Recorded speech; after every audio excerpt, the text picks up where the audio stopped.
Hello dear student of class 12 science. आज की video में हम लोग आपके केमिस्ट्री का चैप्टर नंबर 3 जिसका नाम है केमिकल काइनेटिक्स, इस चैप्टर के बारे में पढ़ेंगे। इस वीडियो में हम लोग देखेंगे कि केमिकल काइनेटिक्स से रिलेटेड आपके बोर्ड एग्जाम 23 और 24 में कौन कौन से क्वेश्चन आ गए हैं। टोटल मिला के 43 क्वेश्चन हम लोग करेंगे। किसी क्वेश्चन का अगर आंसर आपको पहले से पता हो तो कमेंट करके जरूर बताइएगा ना। आइए इस चैप्टर को हम लोग स्टार्ट करते हैं।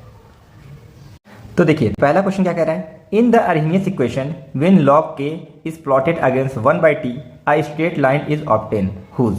कह रहा है कि अर्हेनियस इक्वेशन में जब हम लोग log k और 1/t के बीच में ग्राफ को प्लॉट करेंगे तो एक स्ट्रेट लाइन मिलता है। ठीक है, तो उसके बाद क्या देखना है, उसके बाद हमें बताना है कि जो स्ट्रेट लाइन मिलता है उसका स्लोप और इंटरसेप्ट क्या होगा ना। तो पहले देखते हैं अर्हेनियस इक्वेशन का जो ग्राफ है log k वर्सेस 1/t के बीच में ग्राफ कैसा बनता है।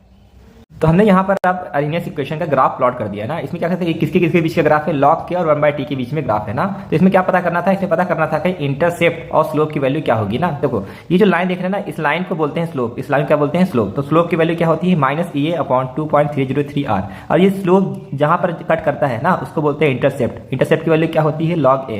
तो यही आपका आंसर है, इंटरसेप्ट की वैल्यू होती है log a, स्लोप का वैल्यू होता है -EA/2.303r ना। किस ऑप्शन में ये मैच कर रहा है, अगर आप ऑप्शन में मैच करेंगे डी वाला ऑप्शन बिल्कुल सही है ना। यहाँ पे देख सकते हैं स्लोप की वैल्यू क्या है -EA/2.303r, ये आपका स्लोप का वैल्यू दे दिया है। तो क्या करें, इंटरसेप्ट की वैल्यू क्या होता है log a, इंटरसेप्ट की वैल्यू क्या होता है log a ना। तो डी वाला ऑप्शन आपका करेक्ट होगा। आइए अगला क्वेश्चन देखते हैं। क्वेश्चन नंबर सेकंड कह रहा है कि for the reaction x + 2y reaction करके बना रहा है P, the differential form equation of the rate law is. कह रहा है कि एक रिएक्शन है ना, इस रिएक्शन का हमें क्या देखना है, डिफरेंशियल फॉर्म देखना है रेट लॉ का। यानी कि आपको बताना है कि इस इक्वेशन से जो हम लोग एक रिएक्शन से जो इक्वेशन बनाएंगे वो कौन से इक्वेशन सही होगा ना। तो ये जो क्वेश्चन लिया गया है ये आपका है रेट ऑफ रिएक्शन। कैसे लिया गया है, रेट ऑफ रिएक्शन। तो रेट ऑफ रिएक्शन आपको निकालने आता होगा। रेट ऑफ रिएक्शन कैसे निकालते हैं, रिएक्टेंट का कंसंट्रेशन अपॉन टाइम। तो रिएक्टेंट कौन है यहाँ पे, x और 2y रिएक्टेंट है। तो क्या लिखेंगे, -dx/dt इज इक्वल्स टू, इसका निकालेंगे, इसके लिए क्या लिखेंगे, -1/2, y के लिए क्या लिखेंगे, dy/dt इज इक्वल्स टू, ये प्रोडक्ट है, प्रोडक्ट के लिए क्या लिखोगे, प्रोडक्ट होता है प्लस में तो प्लस dp/dt, ये हो जाएगा इसका रेट ऑफ रिएक्शन ना। अब आइए एक एक ऑप्शन करके चेक करते हैं कि कौन कौन सा ऑप्शन सही है। पहला ऑप्शन क्या कह रहा है कि 2dp/dt बराबर है -dy/dt के ना। तो dp/dt और dy/dt कहाँ पे है, dp/dt यहाँ पर है, dy/dt यहाँ पर है। आइए देखते हैं क्या ये बात सही है कि नहीं सही है ना। तो पहले क्या करते हैं, हम लोग इसको बनाते हैं। इसको मैं अलग से लिख रहा हूँ, क्या है, -1/2 dy/dt is equals two plus dp/dt ना। देखो निकालना क्या है आपको, -dy/dt निकालना है। -dy/dt निकालना है, 2 को क्या कर दिया, 2 को आप इधर भेज दीजिए। 2 कहाँ भेजेंगे, इधर भेजेंगे तो क्या हो जाएगा, -dy/dt is equals to 2 divide में इधर जाएगा, मल्टीप्लाई हो जाएगा तो क्या हो जाएगा, +2dp/dt। ये इक्वेशन क्या मैच कर रहा है कि नहीं, क्या मैच कर रहा है कि नहीं, 2dp/dt -dy/dt -dy/dt, यानी पहला ऑप्शन क्या है, बिल्कुल करेक्ट है ना। तो यही आपका क्या हो जाएगा, आंसर हो जाएगा। आइए अगला क्वेश्चन देखते हैं। क्वेश्चन नंबर 3 में कह रहा है कि a reaction A2 + B2 reaction करके बना रहा है 2AB occurs by the following mechanism. कह रहा है कि जो रिएक्शन दिया है ना, इस रिएक्शन का मैकेनिज्म क्या दिया है। देखो यहाँ पे दिया है मैकेनिज्म। स्टेप नंबर 1 है जो A2 से बना रहा है A + A, ये स्लो स्टेप है। A + B2 रिएक्शन करके AB + B बना रहा है, फास्ट रिएक्शन है। A + B रिएक्शन करके AB बना रहा है, AB क्या है, फास्ट रिएक्शन है। ठीक है, तो इस रिएक्शन का ये आपका मैकेनिज्म दिया गया है ना।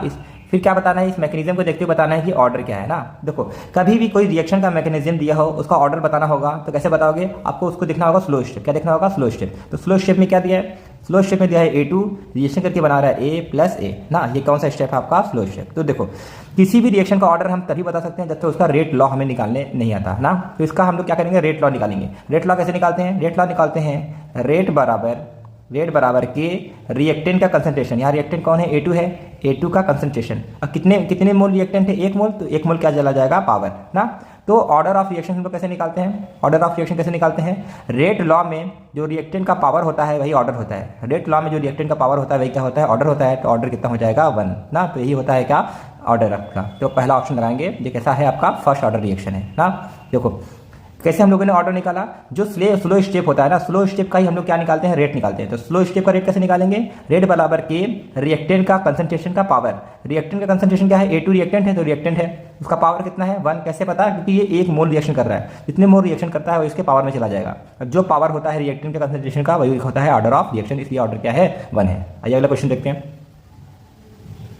क्वेश्चन नंबर 4 क्या कह रहा है कि a zero order reaction is one whose rate is independent. कह रहा है कि जीरो ऑर्डर रिएक्शन वह होता है जिसका रेट इंडिपेंडेंट होता है प्रेजेंस ऑफ लाइट पे, कंसंट्रेशन ऑफ रिएक्टेंट पे, टेम्परेचर ऑफ रिएक्शन पर, प्रेशर ऑफ रिएक्शन पे ना। तो पहले समझो जीरो ऑर्डर रिएक्शन क्या होता है, इसके बारे में समझो। जीरो ऑर्डर रिएक्शन क्या होता है? ऐसा रिएक्शन जिसका जो रेट होता है ना वो क्या होता है, कंसंट्रेशन के पावर जीरो होता है।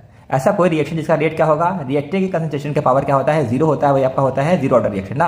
अब किसी के पावर जीरो क्या होता है, किसी के पावर जीरो होता है वन, तो रेट बराबर क्या आ जाएगा, रेट बराबर क्या हो जाएगा के ना, क्योंकि किसी का पावर जीरो होता है किसके बराबर होता है, वन के, तो वन इंटू के करोगे तो यही आंसर आएगा। तो आप देख सकते हैं जीरो ऑर्डर रिएक्शन में क्या रिएक्टेंट है, क्या रिएक्टेंट है, यहाँ पे नहीं है ना।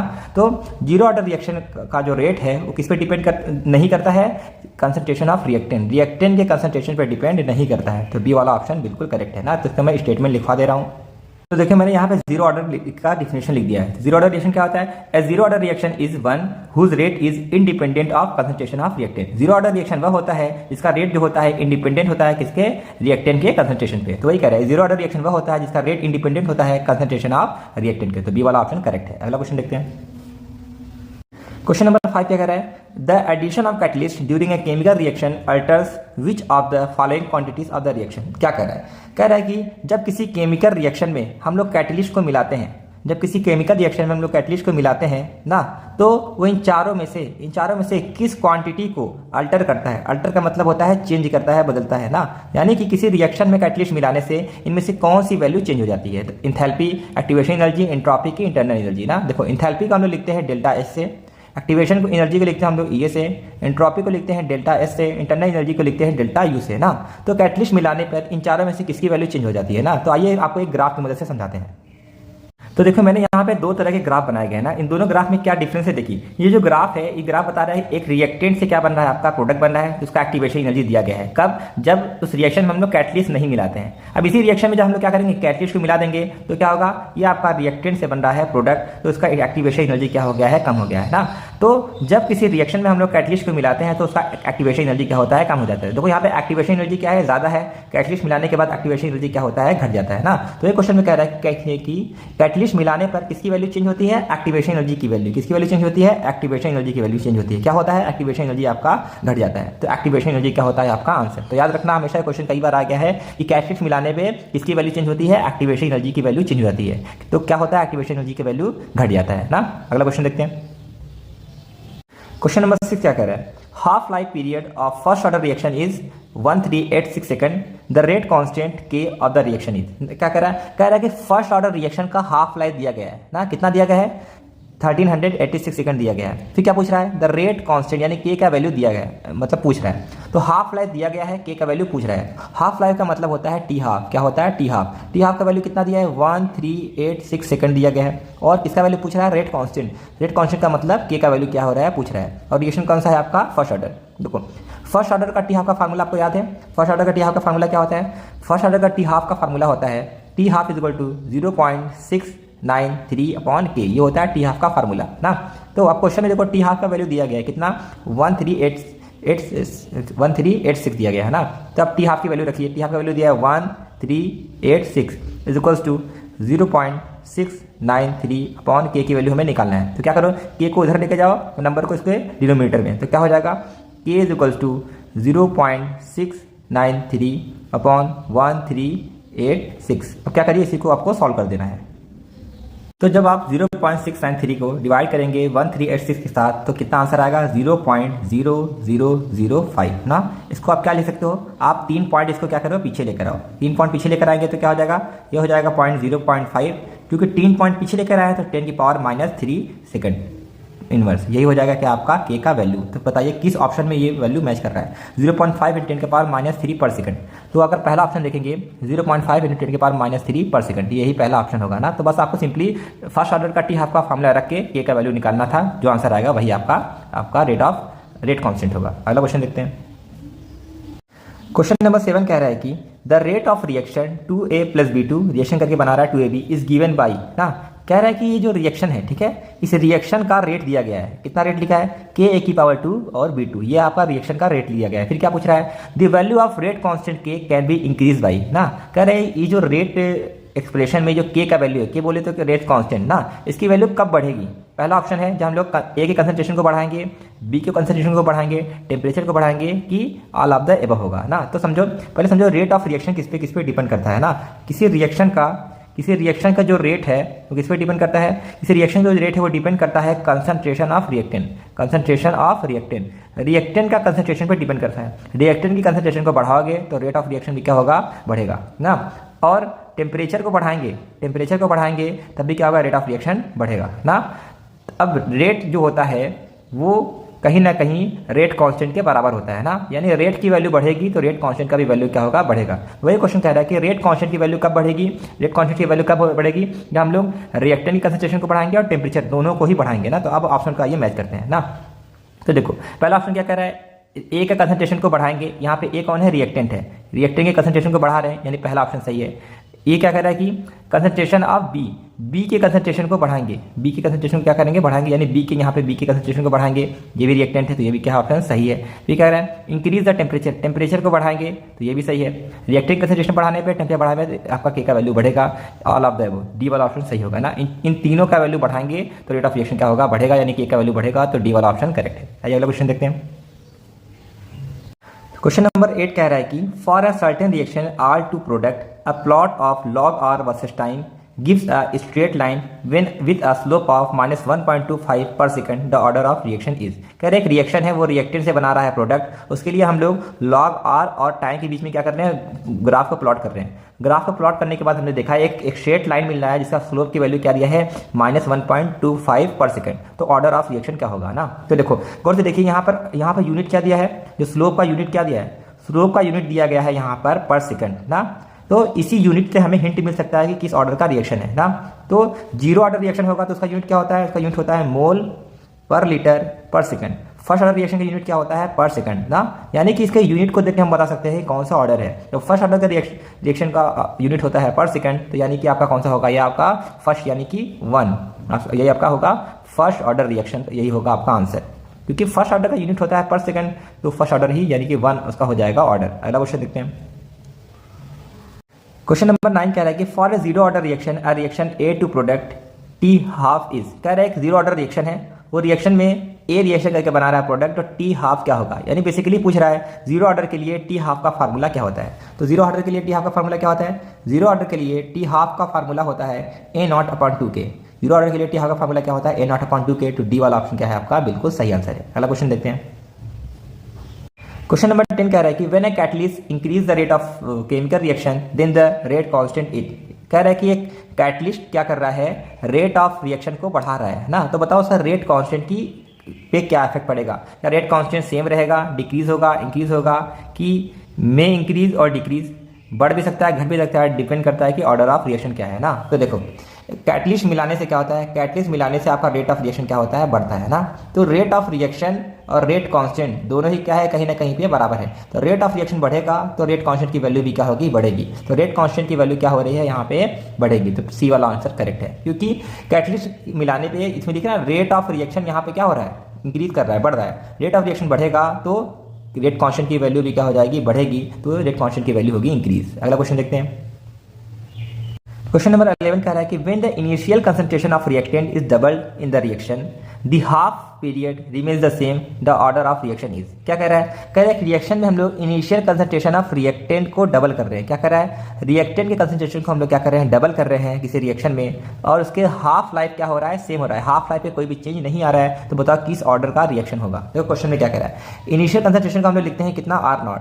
तो इनिशियल कंसंट्रेशन को हम लोग क्या करें हैं, इनिशियल कंसंट्रेशन को हमने कर दिया है डबल, इनिशियल कंसंट्रेशन को हमने क्या कर दिया है, डबल कर दिया है, ठीक है। और क्या पूछ रहा है, the half life remain same, जो इसका टी हाफ था वो क्या है आपका, सेम है, यानी टी हाफ में कोई भी चेंज नहीं आया है। तो बताओ किस ऑर्डर का रिएक्शन है। तो इस क्वेश्चन का आंसर आपके टी हाफ के फार्मूले से ही पता चल जाएगा। तो मैंने यहाँ पे टी हाफ का फार्मूला रखा है, ये जीरो ऑर्डर के लिए टी हाफ का फार्मूला है, ये आपका फर्स्ट ऑर्डर के लिए ना। देखो जीरो ऑर्डर में टी हाफ का फार्मूला में आता है R0/Tk, फर्स्ट ऑर्डर का जो फार्मूला होता है टी हाफ में आता है 0.693/K ना। अगर जीरो ऑर्डर रिएक्शन के बारे में बात करेंगे, जीरो ऑर्डर रिएक्शन में जो टी हाफ होता है वो किस पर होता है, इनिशियल कंसंट्रेशन पर डिपेंड करता है। यानी कि अगर आप रिएक्शन के कंसंट्रेशन को बढ़ाएंगे टी हाफ क्या हो जाएगा, चेंज हो जाएगा। तो टी हाफ क्या होगा, चेंज हो जाता है। ये क्वेश्चन में क्या रहा है कि रिएक्शन के कंसंट्रेशन को बढ़ा रहे हैं है, टाइम क्या हो रहा है, सेम हो रहा है, तो जीरो ऑर्डर रिएक्शन तो नहीं होगा। अगर फर्स्ट ऑर्डर का टी हाफ देखेंगे, T half is equal to 0.693 upon K, तो फर्स्ट ऑर्डर के टी हाफ में आर नॉट नहीं है। क्या इस फार्मूले में कहीं आर नॉट दिख रहा है? नहीं ना, इसका आर नॉट नहीं दिख रहा है, इसका मतलब है रिएक्टेंट का कंसंट्रेशन चाहे जितना बढ़ा दे, इसके टी हाफ में कोई चीज आने वाला नहीं है। तो यही आपका होगा फर्स्ट ऑर्डर रिएक्शन। हम लोगों ने कैसे सवाल को किया, कह रहा है कि रिएक्टेंट के कंसंट्रेशन को हमने कर दिया है डबल और टी हाफ क्या है, सेम है। कह रहा है हाफ लाइफ क्या है, सेम, इसमें कोई चेंज नहीं आ रहा है, तो यानी ये होगा फर्स्ट ऑर्डर रिएक्शन ना। फर्स्ट ऑर्डर रिएक्शन का स्टेटमेंट यही कहता है कि रिएक्टेंट के कंसंट्रेशन पे जो टी हाफ होता है वो डिपेंड नहीं करता। तो मैं इसके स्टेटमेंट को लिखवा दे रहा हूँ। तो देखो मैंने यहाँ फर्स्ट ऑर्डर का स्टेटमेंट लिखवा दिया है। क्या कहा है, T half for first order reaction is independent on initial concentration. First order का जो टी हाफ होता है वो इनिशियल कंसंट्रेशन पे डिपेंड नहीं करता है। इसका क्या मतलब है, इसका मतलब ये है कि इनिशियल कंसंट्रेशन का वैल्यू हम चाहे जो भी कर दे, उसका टी हाफ में कोई चेंज आने वाला नहीं है, हमेशा क्या होगा, सेम होगा। आइए अगला क्वेश्चन देखते हैं।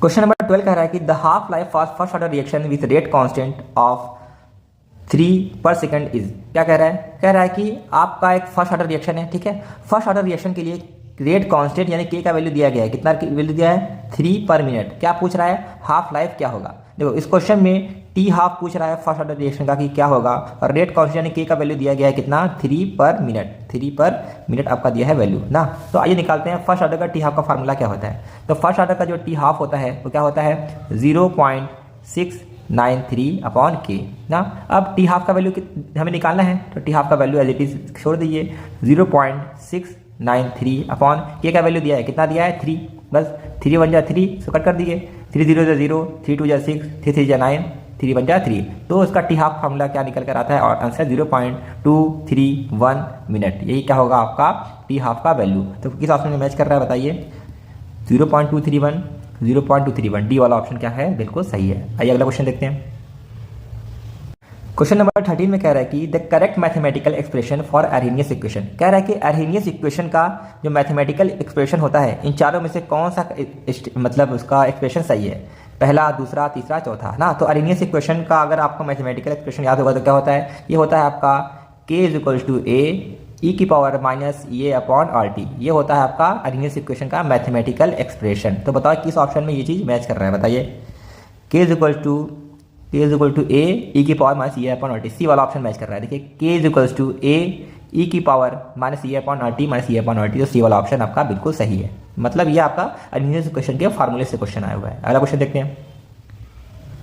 क्वेश्चन नंबर 14 में कह रहा है कि in effective collision the colliding molecule must have. कह रहा है कि इफेक्टिव कोलिजन होने के लिए जो मॉलिक्यूल कोलाइड कर रहे हैं, आपस में टकरा रहे हैं, उनके लिए क्या चीज़ होना ज़रूरी है। पहला, प्रॉपर ओरिएंटेशन होना ज़रूरी है, दूसरा एक्टिवेशन एनर्जी होना ज़रूरी है, तीसरा थ्रेशोल्ड एनर्जी होना ज़रूरी है, या फिर थ्रेशोल्ड एनर्जी और प्रॉपर ओरिएंटेशन दोनों होना चाहिए ना। तो ये आपका जो क्वेश्चन लिया गया है, ये आपका है कोलिजन थ्योरी से लिया गया है ना। तो कोई भी आपका जो मॉलिक्यूल है उसके लिए इफेक्टिव कोलिजन के लिए क्या कंडीशन है, 2 कंडीशन है। वो 2 कंडीशन क्या क्या है मैं लिखवा देता हूँ। तो देखो मैंने यहाँ पे कंडीशन एक दिया गया है कि इफेक्टिव कोलिजन के लिए क्या चीज़ होना जरूरी है। For effective collision the colliding molecule must have. Effective collision के लिए कोलाइडिंग मॉलिक्यूल के पास क्या होना चाहिए, पहला चीज़ होना चाहिए थ्रेशोल्ड एनर्जी, दूसरा चीज़ होना चाहिए प्रॉपर ओरिएंटेशन ना। ये दोनों चीज़ होगा तभी मॉलिक्यूल कैसा होगा, इफेक्टिव कोलिजन करेगा। तो बताओ ये कहाँ पे दिया है, अगर डी ऑप्शन देखेंगे तो यही आपका क्या है, बिल्कुल सही है। इफेक्टिव कोलिजन के लिए कोलाइडिंग मॉलिक्यूल के पास क्या होना चाहिए, थ्रेशोल्ड एनर्जी और प्रॉपर ओरिएंटेशन दोनों ही होना चाहिए। तो डी वाला ऑप्शन आपका करेक्ट होगा। अगला क्वेश्चन देखते हैं। क्वेश्चन नंबर 15 में कह रहा है कि in a given graph of zero order reaction the slope and intercept are. कह रहा है ये जो आपके सामने ग्राफ दिख रहा है ना, ये किसका ग्राफ है, ये आपका है जीरो ऑर्डर रिएक्शन का ग्राफ है। जीरो ऑर्डर रिएक्शन का ग्राफ है, इस ग्राफ को देखते हुए क्या बताना है, इस ग्राफ में स्लोप और इंटरसेप्ट की वैल्यू क्या होती है ना। तो किसके किसके बीच में ग्राफ दिया गया है, ये जो ग्राफ है आपका time versus concentration of reactant. तो जीरो ऑर्डर के रिएक्शन में जब इस ग्राफ को पढ़ेंगे, टाइम और कंसंट्रेशन के बीच में जो ग्राफ होता है, इसमें स्लोप की वैल्यू क्या आती है, ये लाइन क्या है आपका स्लोप है ना। इसमें स्लोप की वैल्यू क्या आती है, स्लोप की वैल्यू आपकी आती है माइनस के, और ये जो लाइन जहाँ पे कट कर रहा है इसको बोलते हैं हम लोग क्या, इंटरसेप्ट, इसको बोलते हैं इंटरसेप्ट। तो इंटरसेप्ट की वैल्यू क्या आती है, इंटरसेप्ट की वैल्यू आती है आपका आर नॉट ना। यही आपका आंसर हो जाएगा। इंटरसेप्ट होता है आर नॉट, स्लोप होता है माइनस के। बताइए किस ऑप्शन में मैच कर रहा है। स्लोप यहाँ पे प्लस के है तो ये तो कट गया, स्लोप यहाँ पे माइनस के, इंटरसेप्ट आर नॉट, तो बी वाला ऑप्शन सही है ना। स्लोप क्या होता है, माइनस के, इंटरसेप्ट आर नॉट, तो स्लोप होता है माइनस के, इंटरसेप्ट होता है आर नॉट, तो बी वाला ऑप्शन आपका करेक्ट होगा। आइए अगला क्वेश्चन देखते हैं। क्वेश्चन नंबर 16 में कह रहा है कि the fraction of molecules having energy equal to और greater than activation energy is. कह रहा है कि मॉलिक्यूल के वह फ्रैक्शन जिसकी एनर्जी या तो बराबर हो या तो ज़्यादा हो एक्टिवेशन एनर्जी से, उसको हम लोग क्या बोलते हैं, ए बोलते हैं ई के पावर माइनस ई अपॉन आर टी के, या फिर ए ई की पावर माइनस ई अपॉन आर टी ना। तो ये भी क्वेश्चन लिया गया है आपका कोलिजन थ्योरी से ना, तो ये आपका इसका आंसर होगा बी। तो ए की पावर माइनस ई अपॉन आर टी होता है, इसको हम लोग क्या बोलते हैं, ये वह मॉलिक्यूल है जिसकी एनर्जी या तो बराबर होती है या तो ज़्यादा होती है किससे, एक्टिवेशन एनर्जी से। तो यही आपका है बी वाला सही आंसर। पहला क्वेश्चन देखते हैं। क्वेश्चन नंबर 17 में कह रहा है कि for a reaction A + 2B reaction करके बना रहा है C + D, the order of reaction is. कह रहा है कि एक रिएक्शन दिया गया है, इस रिएक्शन को देखकर हमें क्या बताना है, ऑर्डर बताना है ना। तो उसका ऑर्डर क्या होगा, कह रहा है कि फर्स्ट ऑर्डर होगा A के रिस्पेक्ट में, सेकंड ऑर्डर होगा B के रिस्पेक्ट में, can not be predicted as order is determined experimentally. हम इसका ऑर्डर नहीं बता सकते हैं क्योंकि ऑर्डर जो होता है हम लोग एक्सपेरिमेंट करके पता करते हैं। डी होगा आपका थर्ड ऑर्डर रिएक्शन ना। तो देखो कभी भी किसी भी रिएक्शन, कोई भी रिएक्शन दिया गया होगा, उसका हमें ऑर्डर पूछेगा तो उसका हम लोग ऑर्डर नहीं बता सकते। क्यों, क्योंकि जो ऑर्डर ऑफ रिएक्शन होता है ये आपका होता है एक्सपेरिमेंटल क्वांटिटी। इसको हम लोग क्या करते हैं, एक्सपेरिमेंट करके फाइंड कर सकते हैं ना। तो या तो इस रिएक्शन का रेट दिया होगा, क्या होगा, इस रिएक्शन का अगर रेट दिया होगा तो रेट दिया होगा तो हम बता सकते हैं ना। इसी भी रिएक्शन का अगर क्वेश्चन में रेट दिया गया है तो हम लोग ऑर्डर ऑफ रिएक्शन निकाल सकते हैं, लेकिन रिएक्शन में तो रेट दिया नहीं है। और किसी रिएक्शन का हम लोग ऑर्डर ऑफ रिएक्शन नहीं निकाल सकते क्योंकि एक्सपेरिमेंटल क्वांटिटी है। तो सी वाला ऑप्शन निकाल कर आइएगा कि इस रिएक्शन का हम लोग ऑर्डर ऑफ रिएक्शन नहीं बता सकते हैं क्योंकि जो ऑर्डर ऑफ रिएक्शन होता है वो एक्सपेरिमेंटली डिटरमाइन होता है ना। तो सी वाला ऑप्शन सही है। अगला क्वेश्चन देखते हैं। क्वेश्चन नंबर 18 में कह रहा है कि the rate of reaction increase 16 time when the concentration of reactant increases 4 times. क्या कह रहा है, जब हम लोग रिएक्टेंट का कंसंट्रेशन 4 गुना बढ़ा देंगे, जब हम लोग रिएक्टेंट का कंसंट्रेशन 4 गुना बढ़ा देंगे तो जो रिएक्शन होता है वो कितना गुना बढ़ जाएगा, 16 टाइम बढ़ जाएगा। तो बताओ उसका ऑर्डर ऑफ रिएक्शन क्या होगा। तो मैंने इस चीज़ को अलग से लिख दे रहे हैं ना। क्या क्या कह रहा है क्वेश्चन में, क्वेश्चन में कह रहा है कि जब हम लोग रिएक्टेंट यानी कि R0, रिएक्टेंट मतलब क्या है, R0 का हम लोग R0 का कंसंट्रेशन हम लोग कितना बढ़ा देंगे, 4 गुना। R0 का कंसंट्रेशन हम लोग कर देंगे कितना, 4 टाइम्स। तो क्या हो रहा है, जो रिएक्शन का रेट है वो कितना बढ़ जा रहा है आपका, 16 टाइम हो जा रहा है आपका, 16 टाइम्स बढ़ जा रहा है। तो आपको बताना है कि वो कौन सा ऑर्डर होगा ना। तो देखो जब भी इस तरह का क्वेश्चन आए कि रिएक्टेंट का कंसंट्रेशन हमने इतना गुना कर दिया है, रिएक्शन इतना गुना बढ़ गया है, तो बताओ उसका ऑर्डर क्या होगा। तो आपको एक सिंपल सा फार्मूला लिखना है। वो फार्मूला क्या होता है, वो फार्मूला है आपका rate is equals to A की power n, rate is equal to A की पावर n ना। रेट क्या है, रेट यहाँ पे है कि कितना गुना रेट बढ़ा है, ये क्या है आपका कंसंट्रेशन, ये क्या है आपका कंसंट्रेशन। तो बस वैल्यू उठा के पुट कर देना है। तो रेट कितना गुना बढ़ा है, रेट आपका 16 टाइम्स बढ़ गया, रेट की वैल्यू रख दो 16। और आपका ए यानी कि रिएक्टेंट कंसंट्रेशन में कितना है, 4 है, तो ए की वैल्यू क्या कर दो 4, उसकी पावर क्या है n। यहाँ n क्या है, n है आपका ऑर्डर, n है आपका ऑर्डर ना। अब क्या करना है, इसी क्वेश्चन को आपको सॉल्व करना है। 16 को क्या लिख सकते हो, 16 को लिख सकते हो 4 का स्क्वायर, 4 का स्क्वायर मतलब 4 4 16। तो 16 को लिख सकते हैं 4 का स्क्वायर इज इक्वल टू 4 की पावर n। जब बेस सेम होता है तो पावर भी क्या होता है, सेम हो जाता है। तो 4 4 बराबर है तो n की वैल्यू क्या हो जाएगी 2, n की वैल्यू क्या हो जाएगी 2। तो यानी किस ऑर्डर का रिएक्शन है आपका, सेकंड ऑर्डर का रिएक्शन है। तो सेकंड ऑर्डर कहाँ पे आपका, बी वाला ऑप्शन सही है। अगला क्वेश्चन देखते हैं। क्वेश्चन नंबर 19 में क्या कह रहा है कि for a chemical reaction A to B it was observed that the rate of reaction doubles when the concentration of A is increased 4 times the order of reaction is। क्या कह रहा है, ये जो केमिकल रिएक्शन दिया गया है, इस रिएक्शन के लिए क्या हो रहा है आपका, जब हम लोग रिएक्टेंट का कंसंट्रेशन कितना कर देंगे, 4 गुना बढ़ा देंगे। जब हम लोग रिएक्टेंट यानी कि ए का कंसंट्रेशन 4 गुना बढ़ा देंगे तो क्या होता है, जो रेट ऑफ रिएक्शन होता है वो क्या होता है, डबल हो जाता है ना। अब क्वेश्चन के पहले समझो क्या कह रहा है, कह रहा है कि जो आपका रिएक्टेंट यानी कि ए का कंसंट्रेशन हमने कितना कर दिया है, 4 गुना, क्या कर दिया है, 4 टाइम्स कर दिया है ना। तो ए का कंसंट्रेशन हमने कर दिया है 4 टाइम्स, और रेट ऑफ रिएक्शन जो है वो कितना हो गया है, वो हो गया है डबल मतलब 2 टाइम्स हो गया है। तो क्या बताना है उसका ऑर्डर ऑफ रिएक्शन क्या होगा।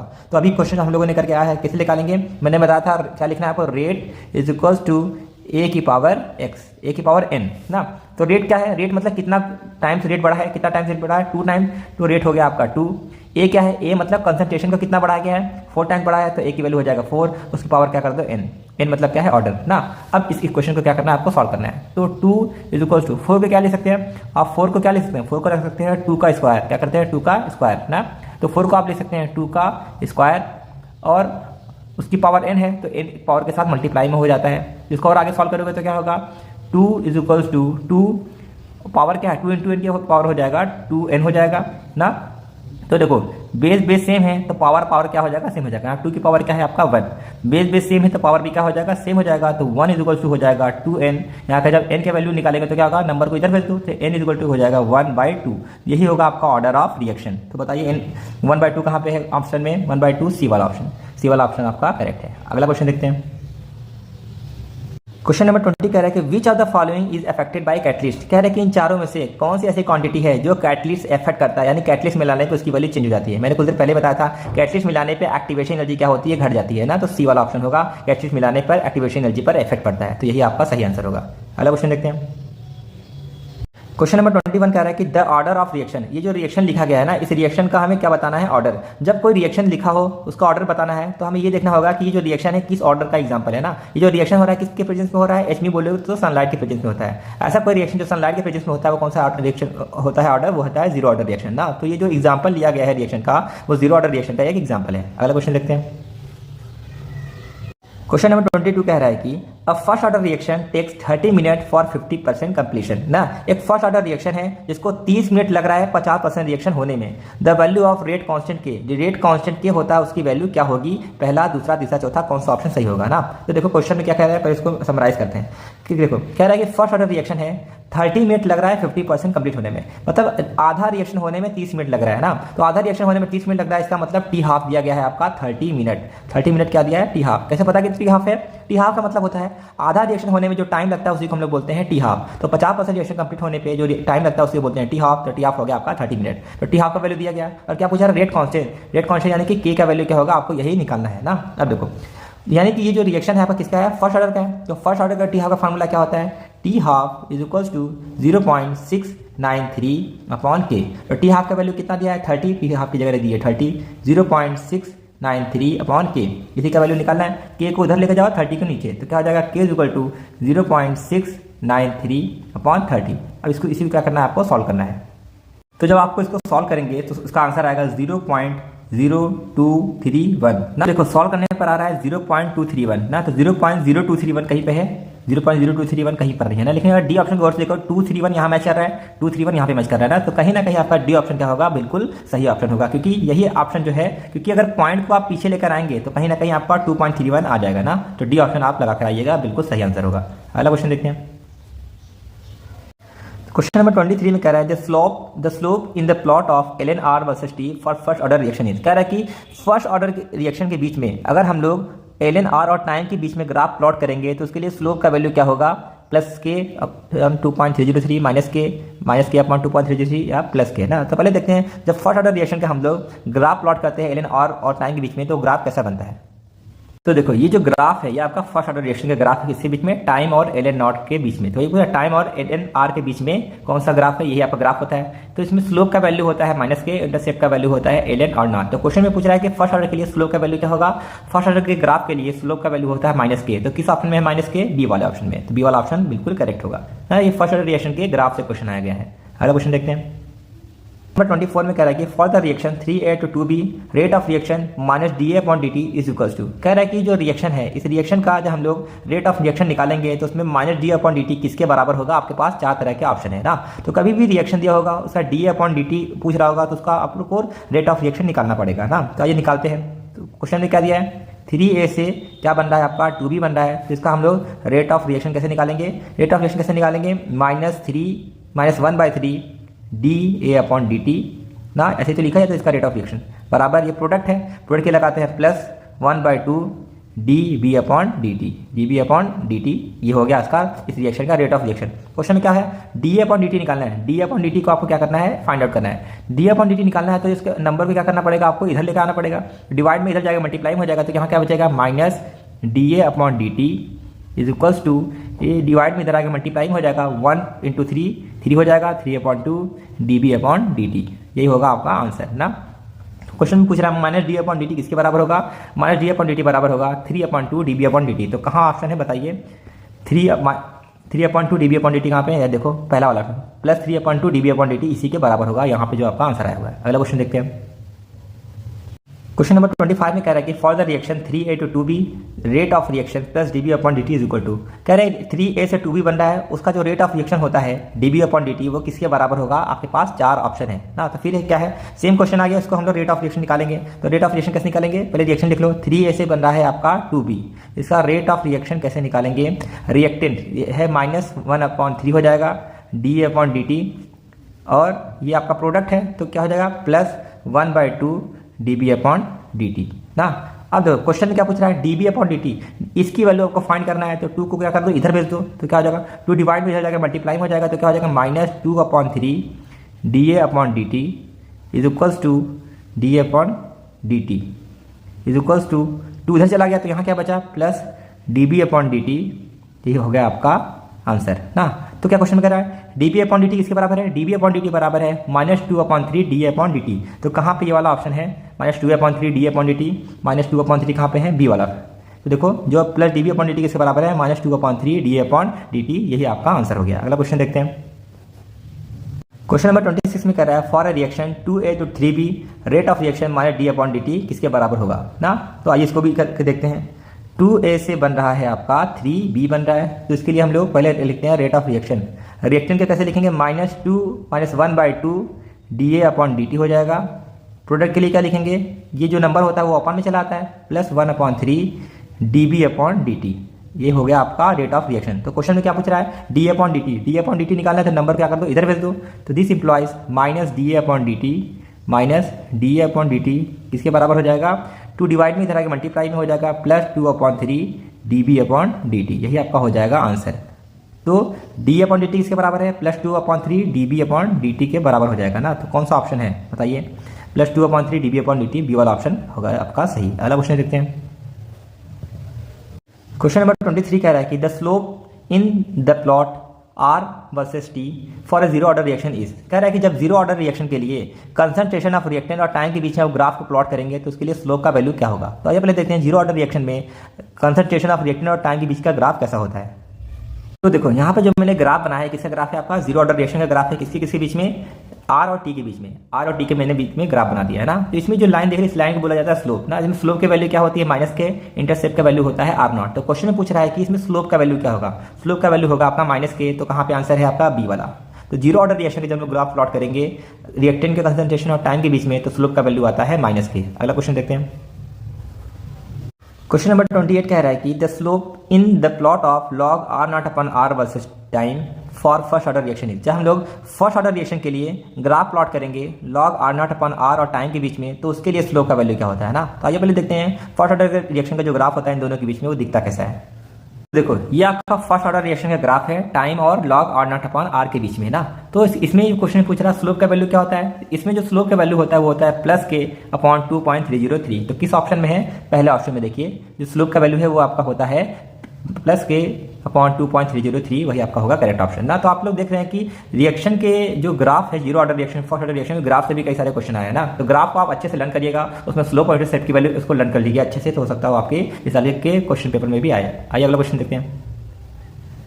क्वेश्चन नंबर 29 में क्या कह रहा है, the unit of rate of reaction is the same as that of rate constant for क्या कह रहा है, कह रहा है जो रेट ऑफ रिएक्शन का यूनिट होता है ना वो सेम होता है रेट कांस्टेंट के, कब, जब रिएक्शन फर्स्ट ऑर्डर का होगा, सेकंड ऑर्डर का होगा, जीरो ऑर्डर का होगा, कि कोई भी सेम नहीं हो सकता है ना। तो पहले समझो, क्वेश्चन में कह रहा है कि रेट ऑफ रिएक्शन का यूनिट, जो रेट ऑफ रिएक्शन होता है उसकी यूनिट क्या होता है पता है आपको।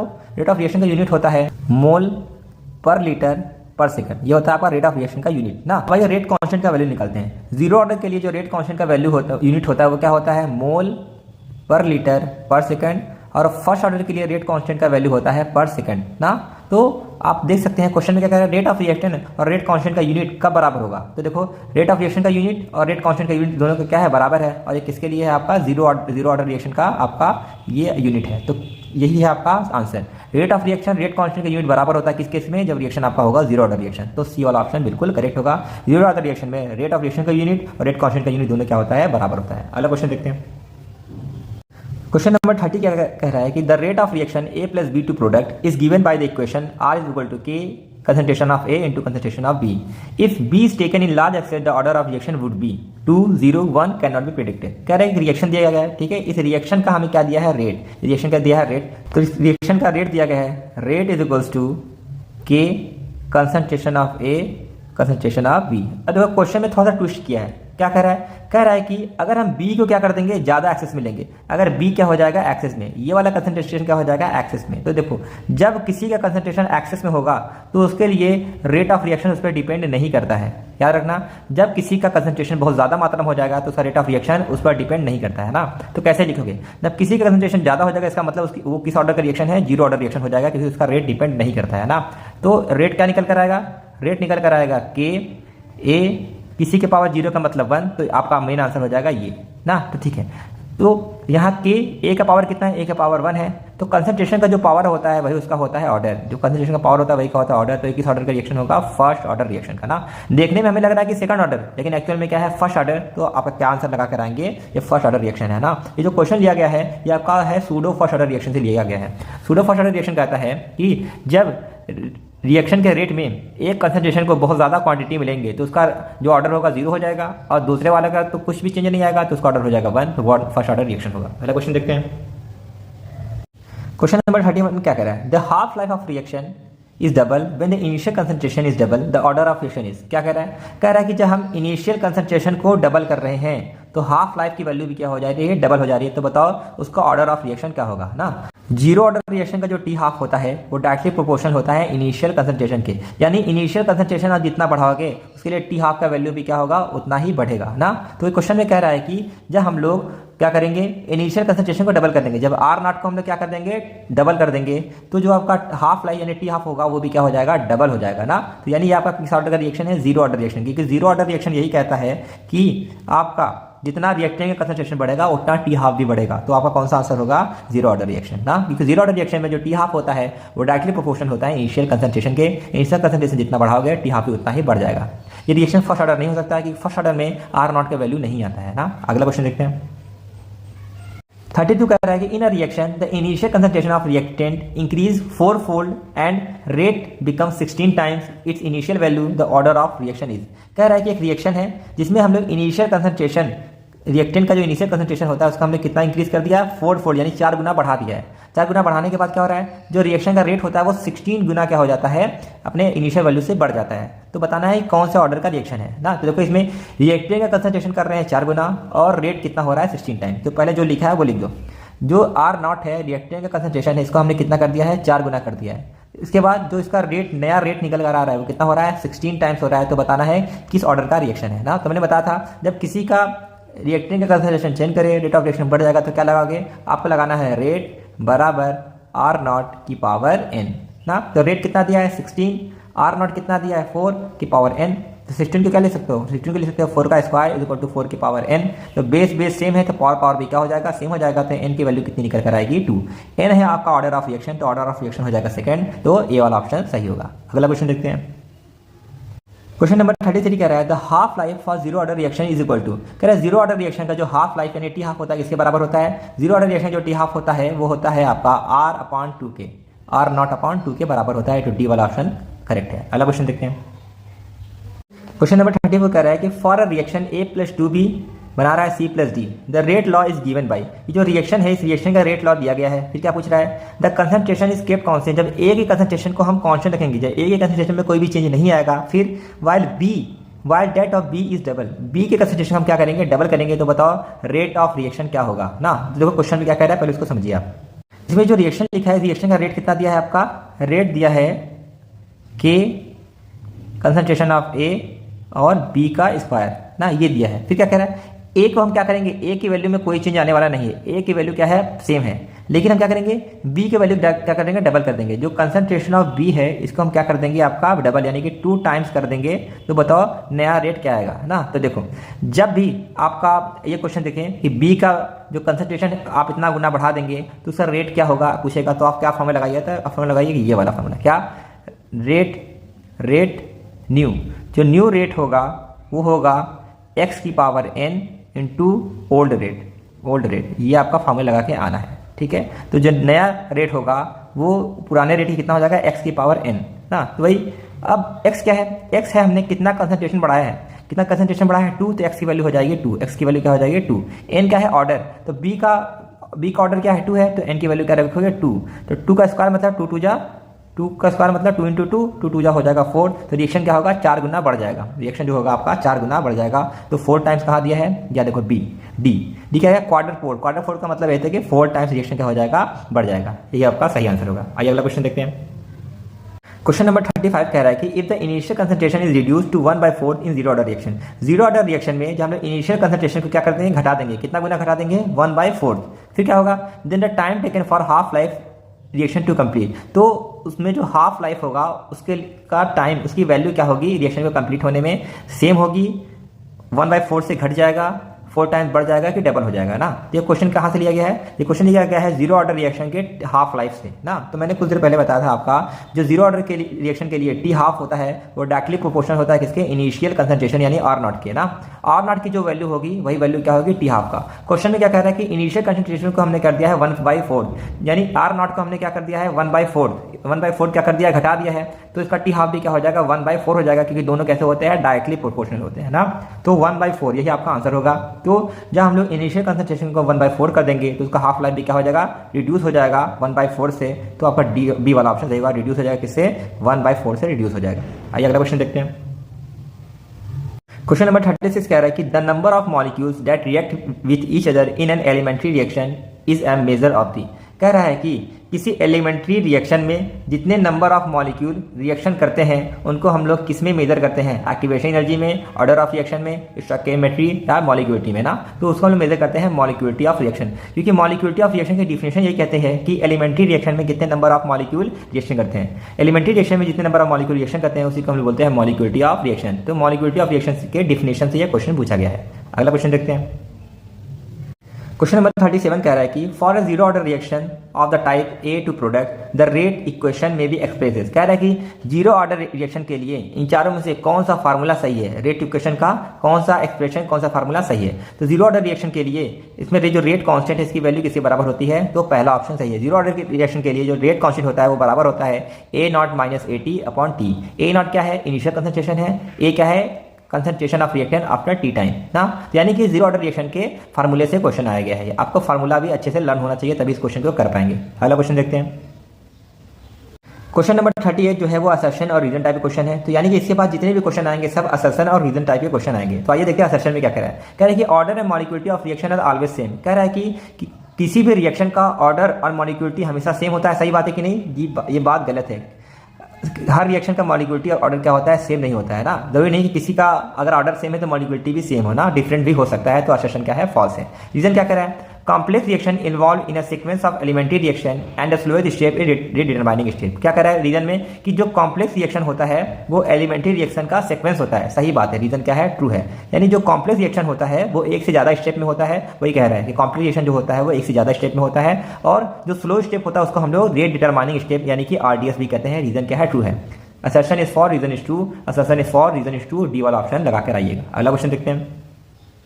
क्वेश्चन नंबर 39 में कह रहा है कि सेशन में order of reaction and molecularity is always same for complex reaction. अगर कॉम्प्लेक्स रिएक्शन है ना तो उसके लिए जो ऑर्डर ऑफ रिएक्शन होगा और मॉलिक्यूलिटी ऑफ रिएक्शन होगा क्या वो हमेशा सेम होगा, हाँ बताइए।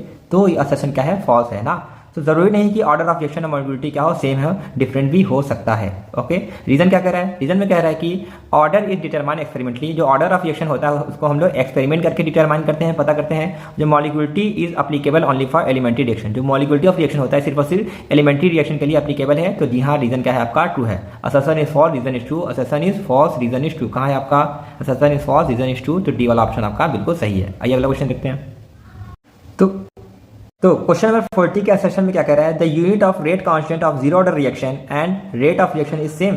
क्या कह रहा है, कह रहा है कि अगर रिएक्शन जीरो ऑर्डर का होगा तो उसका जो यूनिट होता है रेट कांस्टेंट का और रेट ऑफ रिएक्शन का वो सेम होता है। देखो अभी मैंने बताया था रेट कांस्टेंट का मतलब होता है के, जीरो ऑर्डर के लिए के का यूनिट क्या होता है, मोल पर लीटर पर सेकेंड ना। और रेट ऑफ रिएक्शन के लिए भी यूनिट क्या होता है, रेट ऑफ रिएक्शन के लिए भी जो यूनिट होता है वो क्या होता है आपका, मोल पर लीटर पर सेकंड ना। यानी कि असर्शन क्या है, सही है ना। चाहे आपका जीरो ऑर्डर रिएक्शन का रेट कांस्टेंट हो या फिर रेट कांस्टेंट का रेट ऑफ रिएक्शन का यूनिट होता है, दोनों का यूनिट क्या होता है, सेम होता है। तो असर्शन क्या है, ट्रू है। रीजन देखते हैं क्या लिखा है, इन zero order reaction the rate of reaction is independent of the concentration of reactant. जो जीरो ऑर्डर रिएक्शन होता है उसमें जो रिएक्शन का रेट होता है वो रिएक्टेंट के कंसंट्रेशन पर डिपेंड नहीं करता है। तो जी हाँ, क्यों नहीं करता उसका भी देख लो। जीरो ऑर्डर रिएक्शन का जब आप रेट लिखेंगे तो रेट बराबर होता है कि रिएक्टेंट का पावर होता है जीरो, इसी का पावर जीरो होता है, इसका मतलब उसका रेट उस पर डिपेंड नहीं करता है। तो रेट ऑफ रिएक्शन सिर्फ रेट कांस्टेंट पे ही डिपेंड करता है, इस पर डिपेंड नहीं करता है। तो रीजन में क्या है आपका ट्रू है। अब क्या देखते हैं रीजन इसका सही एक्सप्लेनेशन है कि नहीं है। तो आप आंसर लगा के आएंगे कि रीजन जो है असर्शन का सही एक्सप्लेनेशन नहीं है, तो आप लगाएंगे बी वाला।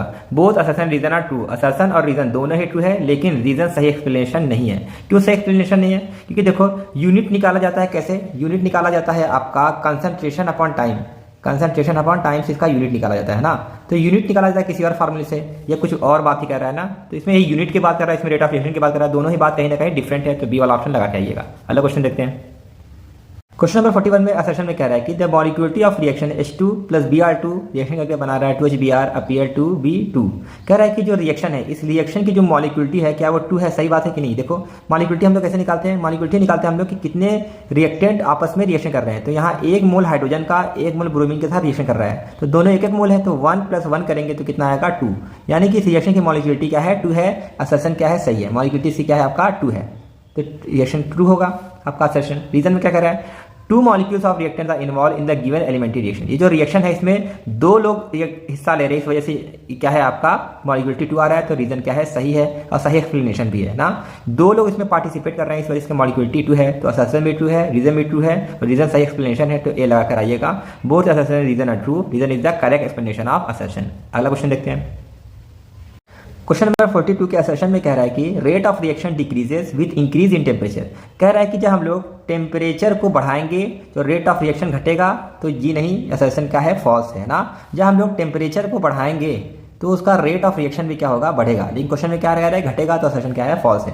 रीजन क्या कह रहा है, number of effective collision increases with increase in temperature. कह रहा है कि जब हम लोग टेम्परेचर को बढ़ाते हैं तो इफेक्टिव कोलिजन भी बढ़ता है। सही बात है, टेम्परेचर को बढ़ाएंगे तो ज्यादा मॉलिक्यूल आपस में टकराएंगे ना, तो ये बात बिल्कुल सही है। तो रीजन क्या है आपका ट्रू है, असर्शन क्या है फॉल्स है, रीजन क्या है ट्रू है। Assertion is false, reason is true, तो डी वाला ऑप्शन बिल्कुल सही होगा। अगला क्वेश्चन देखते हैं। क्वेश्चन नंबर 43 इस वीडियो का बिल्कुल लास्ट आपका टॉपिक है, इसके बाद ये आपका चैप्टर कंप्लीट हो जाएगा। आइए देखते हैं इसको भी। असर्शन में क्या कह रहा है, rate constant increases with increase in temperature. कह रहा है टेम्परेचर बढ़ाने से रेट कांस्टेंट बढ़ता है। सही बात है। देखो होता क्या है समझो, जो आपका रेट ऑफ रिएक्शन होता है ना किसके बराबर होता है, कहीं ना कहीं रेट कांस्टेंट के बराबर होता है। जब टेम्परेचर बढ़ाते हैं तो रेट ऑफ रिएक्शन बढ़ता है, रेट ऑफ रिएक्शन बढ़ेगा तो के का वैल्यू भी क्या होगा बढ़ेगा ना। तो टेम्परेचर बढ़ाने से रेट कांस्टेंट की वैल्यू बढ़ती है, ये बात क्या है सही है। तो असर्शन क्या है आपका ट्रू है। टेम्परेचर बढ़ाएंगे तो रेट कांस्टेंट की वैल्यू भी क्या होगी बढ़ेगी, बात बिल्कुल सही है। क्यों बढ़ेगी इसका रीजन क्या दिया है, increasing the temperature of substance increases the fraction of molecule which collide with energies greater than activation energy. कह रहा है हम लोग टेम्परेचर को बढ़ाएंगे तो क्या होगा, increase the fraction of molecule, molecule जो है वो आपस में टकराएंगे और उसकी एनर्जी भी क्या होगी ज़्यादा होगी। तो मॉलिक्यूल को जब हीट करते हैं तो उसकी एनर्जी बढ़ेगी, एनर्जी बढ़ने की वजह से आपस में टकराएंगे तो उसकी एनर्जी बहुत ज़्यादा हो जाएगी, जिसकी वजह से क्या होगा उनका रेट ऑफ रिएक्शन बढ़ जाएगा। तो रीज़न भी क्या है आपका ट्रू है और सही एक्सप्लेनेशन भी है। तो पहला ऑप्शन लगा के आइएगा कि दोनों सही है और इसका एक्सप्लेनेशन भी क्या है बिल्कुल सही है ना।